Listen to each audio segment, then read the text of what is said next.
Hi. If you are watching, this is the third lesson in June.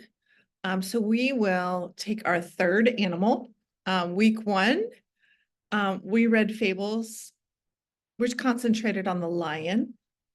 And remember that fables have four characteristics. Number one, symbolism. So the lion symbolizes us. And what quality did the lion symbolize? And that was our pridefulness. We don't like to share. We don't like to admit that we're wrong or that we make mistakes. That's prideful. It's selfish behavior. So remember that anthropomorphism, the second trait in Fables, really puts animals in the story to represent humans, and really to make fun of our flaws or to make fun of the fact that human nature doesn't change. Remember, fables are passed down through oral tradition. So these stories are thousands of years old, which resonate today in 2024 because we're the same. We have the same flaws. Week two, we really focused on the cat, domestic cat, which was really interesting. Not really good or bad behaviors, really more sneaky, right? Clever, independent, not necessarily bad qualities, right? They could be good. So this week we're going to focus on fables with a fox. So I'm going to start with first just fun facts about foxes. They are officially members of the dog family. A fox, I didn't know this, could retract its claws the same way as a cat, and they're the only member of the dog family that can do that. They live in most climates, including the cold Arctic, where they're white. They're in pretty much every color, red, brown, black, white. Most fox species are known to be friendly, curious, and playful. Love that. Home is usually a hole in the ground or under a building called a den. The clever fox will often hide food in a safe place for a later meal. The clever fox, with amazing hearing. This is cool. A fox can hear a watch ticking 40 yards away. How cool is that? A fox can run up to speeds of 30 miles per hour. A fox can use 28 different calls to communicate with others. A fox will use the magnetic field of the earth to catch their prey. The magnetic field being the phases, the moon, right? And the tides. That's magnetic. Using the shadow and sound of the hunted to know when it's time to strike. So I thought that was kind of cool. The fennec fox is the smallest, weighing under 3 pounds. Nocturnal, they are nocturnal, making them nighttime predators. Foxes are often found in folklore and story tales, depicted as cunning and sometimes with magical powers. The hearing of a fox is so good, it can hear rodents underground. Okay, so just an idea, just really interesting facts. And then if you go to the first page, I've really kind of specified, well, why did I choose foxes? Well, just like lions and just like cats, foxes are actually many times used in symbolism in literature. In Europe and East Asia, their cultures and stories, foxes are represented as tricksters, sly, or cunning. In China, Korea, and Japan, foxes are powerful spirit beings. So not just in America. Love that. The famous fox in literature is Mr. Fantastic Fox, written by Roald Dahl.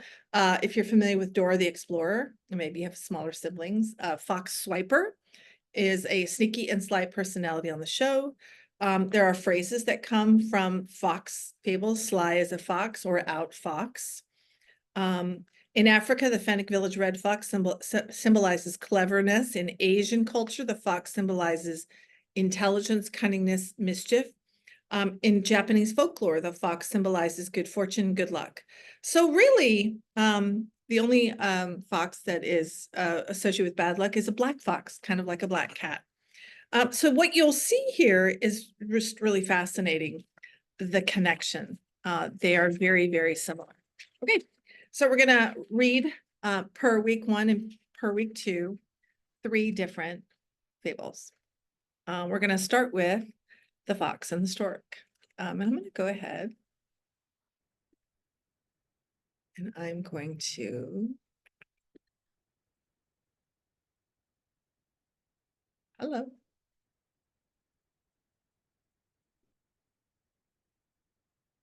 Share the screen. Sorry about that. Went off for just a second. Okay, so the fox one day thought of a plan to amuse himself at the expense of the stork, at whose odd appearance he was always laughing. You must come and dine with me today, he said to the stork, smiling to himself at the trick he was going to play. The stork gladly accepted the invitation and arrived in good time and with a very good appetite. For dinner, the fox served soup, but it was set out in a very shallow dish, and all the stork could do was to wet the very tip of his bill. Not a drop of soup could he get, but the fox lapped it up easily. And to increase the disappointment of the stork, made a great show of enjoyment. The hungry stork was much displeased at the trick, but he was a calm, even-tempered fellow, and saw no good in flying into a rage. Instead, not long afterward, he invited the fox to dine with him in turn. So as most of you are guessing, yeah, he's about to prank him back. The fox arrived promptly at the time that had been set, and the stork served a fish dinner that had a very appetizing smell. But it was served in a tall jar with a very narrow neck. The stork could easily get at the food with his long bill, but all the fox could do was to lick the outside of the jar and sniff at the delicious odor. And when the fox lost his temper, the stork said calmly, "Do not play tricks on your neighbors unless you can stand the same treatment yourself. The maxim, playing a practical joke on someone will backfire as they will respond in kind." Whoa. Okay, so here we've got our anthropomorphic quality. The fox was a trickster. He liked to play practical jokes in this first story. In the second and third story, he uses words, clever words. But he purposely manipulated the stork in a reactionary way, simply for the joy of just being able to say, I pulled a prank on him. Sometimes the jokes backfired on the fox, and sometimes it benefited him. In this case, he got a little piece of humble pie, didn't he? So a practical joke is defined as a trick played on someone in order to make them look foolish and to amuse others. So based on the definition, the intention behind a practical joke is not nice, right? Which is why so many people respond negatively. A synonym for a practical joke is a trick, a prank, a hoax, a dupe, a ruse, love that word, scheme, ploy, hoodwink, deceive. I've edited a lot of these essays. And even though I have students create an application, I really think you should focus your title with basically what do all of these have in common? And that is sneaky schemes. They're all sneaky schemes, which would be a great title, or tricky tactics, right? So in the fable, The Fox and the Stork recognized he was being made fun of, but chose not to respond in anger. Rather, he left calmly. So it's pretty interesting. When someone plays a practical joke on someone, it amuses them, right? And they want a reaction.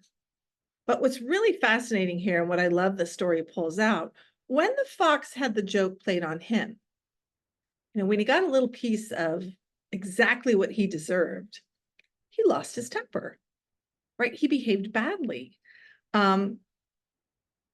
Humans are just like the fox. When a child plays a practical joke on someone, it's funny to them. However, when the child is tricked by someone else and made to look foolish, and the joke is on them, they're offended and reactive, unable to realize the trick they played on someone else likely bothered them too. Yeah, it's kind of I know do you think kind of pranks and jokes can cross over? I love humor. I have no problem with it. My son loves jokes. My husband likes jokes. I get it, as long as they're in fun, right? Let's go to the second story. And this time I'm just going to read from, well, no, I'll share. It's there. We'll share so you can follow along. The Fox and the Goat. Okay, the fox fell into a well, and though it was not very deep, he found that he could not get out again. After he'd been in the well a long time, a thirsty goat came by. The goat thought the fox had gone down to drink, and so he asked if the water was good. The finest in the whole country, said the crafty fox. Jump in and try it. There's more than enough for both of us. The thirsty goat immediately jumped in and began to drink. The fox just as quickly jumped on the goat's back and leaped from the tip of the goat's horns out of the well. The foolish goat now saw what a plight he had got into and begged the fox to help him out. But the fox was already on his way to the woods. If you had as much sense as you have beard, old fella, he said as he ran, you would have been more cautious about finding a way to get out again before you jumped in. The maxim, look before you leap. That's a very famous phrase and a very wise one, by the way. I remember, I don't know why I remember it this way. I don't know if a teacher told me this way, but I grew up, going to the lake. We had a lake house, and it was always be careful, right? In Possum Kingdom Lake, there was this big, these cliffs. You had to be really, really careful, before you jumped off a cliff or you jumped off a dock, to make sure the water wasn't too shallow and make sure it was deep enough, especially if you were diving. So you had to look before you leaped. Literally, look before you leap. So this story is famous for those words. What this message essentially means for humans is, look carefully, be cautious. So this fox falls into a well and basically sees this goat and seizes an opportunity, singing the praises of the waters. So this is really manipulative. It's a clever ruse, and the goat jumps in. And then she recognizes she's been duped when the fox jumps on her back and leaves. When the goat asks the fox for help, he basically says, you fell for it. You fell for my trick. That's on you, right? Look before you leap. So it's a message for us today. Be sure to consider all the angles. Oh, and I always say, look at the intention of someone. As he's praising the water, he was probably single-minded, thirsty, didn't think about, being manipulated. Okay, so the last story will be the fox and the crow. Share most of the time. This is the last time I'll share the screen. I always share I like the last story. It's always usually my favorite. One bright morning, as the fox was following his sharp nose through the wood in search of a bite to eat, he saw a crow on the limb of a tree overhead. This was by no means the first crow the fox had ever seen. What caught his attention this time and made him stop for a second look was that the lucky crow held a bit of cheese in her beak. No need to search any farther, thought sly Mr. Fox. Here's a dainty bite for my breakfast. Up he trotted to the foot of the tree in which the crow was sitting, and looking up admiringly, he cried, "Good morning, beautiful creature." The crow, her head cocked on one side, watched the fox suspiciously. But she kept her beak tightly closed on the cheese and did not return his greeting. "What a charming creature she is," said the fox. "How her feathers shine! What a beautiful form, and what splendid wings! Such a wonderful bird should have a very lovely voice, since everything else about her is so perfect. Could she sing just one song? I know I should hail her queen of birds." Listening to these flattering words, the crow forgot all about her suspicion, and also her breakfast. She wanted very much to be called queen of birds. So she opened her beak wide to utter her loudest, and down fell the cheese right into the fox's open mouth. "Thank you," said Master Fox sweetly as he walked off. "Though it is cracked, you have a voice sure enough. But where are your wits?" Maxim, the flatterer lives at the expense of those who will listen to him. Whoa, okay, first of all, wow, really sneaky, really clever to flatter. Remember, this is false flattery. This is not compliments. Everybody likes compliments. You look nice today. You're doing so well. Great hustle, a coach might say. I think the part that bothers me the most not the flattering words, which I'm sure, that is manipulative and it happens today. We know it does. But I hate that he had to rub it in and really says your voice is cracked. Where are your wits? Basically says you have a terrible voice and you're dumb, which, woo, taking it to a whole nother level. Okay, so as we go to the symbolism, this story teaches an important lesson. Be aware of false flattery. A person who compliments, with the wrong intention, intends to deceive. Humans enjoy being complimented.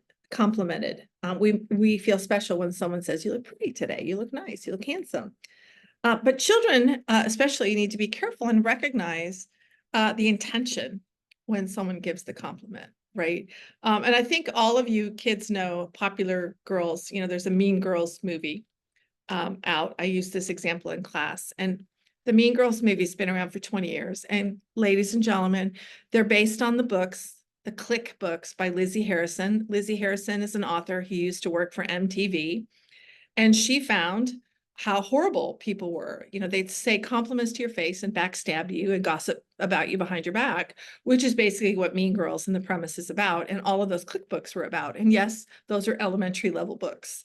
But it's been happening since the dawn of time. A child should ask themselves, is this person genuine with their compliment? Can I trust them? Or are they trying to play me for a fool? And those are wonderful stories because kids are like that, really like that. Okay, as we go to your outline, everybody, and I'm going to go ahead and share the screen one more time. Okay, so we'll go here. So your lead, those of you who are doing the lead, pick anything that you think is, maybe add some fun facts about the fox that you think most people don't know, and just the commonalities in different cultures. It's worldwide. The fox has a reputation in how it's used in literature of being clever. So obviously that will be our anthropomorphic quality today. So in 3 fox fables, the character of the fox is portrayed as a trickster and deceiver, which is meant to teach children meaningful life lessons. So in the first body paragraph, this is going to be cause and effect. So you get the benefit, those of you who are listening. Most people gave me the cause and they didn't give me the effect. Cause and effect, you have to show both. And you'll notice my topic and end sentence show cause and effect. Children today can learn a valuable lesson from the behavior of the fox in The Fox and the Stork, because when a child plays a trick on someone, cause, effect, they often think it's funny. But when they're the one being tricked, they cannot handle it and become upset. So that sentence shows cause and effect. So I kind of set it up. So the number 2, the number 4, number 6, which is normal, the backup, is you showing the effect. So one person a child might attempt a practical joke on is a parent. Well, how does a parent respond? Well, usually we're pretty patient with you, right? We accept that you're trying to be silly and you're trying to be funny. So let me give you a perfect example. My husband and my son is an adult. When we go out to dinner, there's a standing joke, and sometimes it works, sometimes it doesn't. My son loves Dr. Pepper. He only drinks Dr. Pepper when we go out. My husband loves Diet Coke, hates Dr. Pepper, hates it. So sometimes my son will deliberately switch their drinks because they both look, the same color. And my husband will drink it and he's just like, and my husband's like, right? It's just a little gag though, nothing harmful. When the parent reciprocates and pulls a stunt on the child, right? So the first time he kind of got my son back, my son was like, I don't hate Diet Coke. So it's really kind of my son's prank, but they kind of take it in stride. Okay. A second person a child might prank is a sibling. And if you don't have a sibling, this is third person. What do you think a sibling would do? And let me tell you, usually an older sibling pranking a younger sibling, they think they're funny. But when the younger sibling pranks them back, they don't like it, right? They react kind of, yeah. And finally, a third person a child might think is funny to play a joke on is a friend. Okay. But if the friend plays the same stunt on them. So here's what you're going to prove. If someone pulls a prank on another person who takes it in stride, the prankster better be prepared to have a joke played on them and respond with a sense of humor. So I'm going to kind of show you here where I kind of did this. I like names. You'll notice I use names. Too many pronouns, it's really, really hard to follow. And if you use a name, use a fake name, but it just makes it a little bit more personal. When Ben sprayed his dad with the hose when he came around the corner, his dad just laughed. When Ben's dad poured a bucket of cold water on Ben's head, he was furious and stalked off. Cause and effect. A second person child my prank is a sibling. Mina thought it would be funny to put food coloring in her big sister's Stanley Cup, but did not realize it would turn her teeth blue. Furious, Serena retaliated, and because she knew her little sister Mina loved Taylor Swift, she told her they lost the concert tickets. Mina cried uncontrollably until Serena told her it was just a joke. Yeah, that's a harsh one. A third person playing a joke on is a friend, such as posting a comment on their social media. If the friend posts a similar message, they will likely become angry with them and unfriend them. I think I should have kind of probably elaborated there a little bit, but you get the gist. Okay, body two. This is more wording. In both of the fables, the fox and the goat, the fox and the crow, a clever fox finds a way to dupe a goat and a crow, taking advantage of them with his craftiness. So we've got lovely words here, dupe and craftiness, causing them to fall for his tricks. One lesson the fox teaches children in the story is if they pay attention when someone asks for a favor, instead of, give an example. Okay, so here we go. Alex wanted Sam to allow him to borrow his favorite video game. But he was the kind of person who never gave something back once he borrowed it. Sam would know all about Alex's reputation, so should think carefully before allowing him to have it. People like to ask you for favors. You can say no, and you should say no. If they're trying to ask you to do something for them because it's convenient for them and it's not convenient for you, you don't have to do it. But they try to make us feel like we owe them. A second lesson from the same fable coined the well-known phrase, notice I have it in quotes, look before you leap, because you is second person, which means take the time before considering responding. So here's my example here. Ryan, Milo, and Robin were good friends messing around at the lake.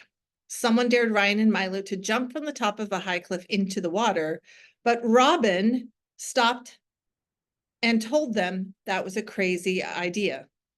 Yeah, that would save your life or a serious accident. A third lesson, which comes from the fable, suggests children must be aware of someone who uses false flattery as they likely want something. So the example here, Trina wanted to be friends with the most popular girl in her class, Lucy, but was not sure if she could be trusted. Lucy had a bad reputation. She would go around telling other girls in her class they looked pretty and point out their fancy shoes, but behind their back, she made fun of them. And that's exactly what Mean Girls is all about. It is fascinating how the fox teaches children today to wait before they make a decision and be aware of someone who compliments too much. So fables about foxes utilize their natural behaviors of being clever and manipulative to symbolize for children how they, typo there, how they should learn to be able to take a joke when it's played on them, pay closer attention, and beware of false flattery. So 3 really lessons from 3 different fables. And then you're going to break down each fable. And that pretty much kind of follow the examples. And those of you who really don't know what you're doing, and I haven't really found anybody that, just make sure you use names, make sure that you are elaborating the details, and really challenge yourself to find an example situation that makes sense to you. I'm giving free topic choice for all my students Number one issue I'm seeing is make sure your topic is relatable, interesting, and believable. Must be believable. Okay, this concludes lesson 3 for June. And this will be posted today, June 18th. So you will have the rest of the month. So I've posted all 3 semi-private classes. And just turn those essays in.